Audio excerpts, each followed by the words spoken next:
Hi everyone, my mineral presentation is on iron.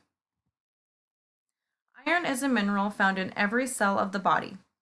Iron is considered an essential mineral because it is needed to make hemoglobin, a part of blood cells. The human body needs iron to make the oxygen-carrying proteins hemoglobin and myoglobin. A 3.5-ounce serving of clams provides 155% of the RDI for iron. Spinach provides 20% of the RDI for iron per serving, along with several vitamins and minerals. A 3.5-ounce serving of beef liver contains 6.5 milligrams of iron, or 36% of the RDI. Quinoa provides 15% of the RDI for iron per serving.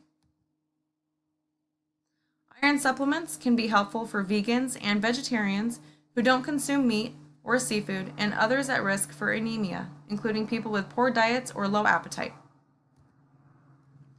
When it comes to iron, it's important to get enough of the mineral, but you don't want to overdo it either.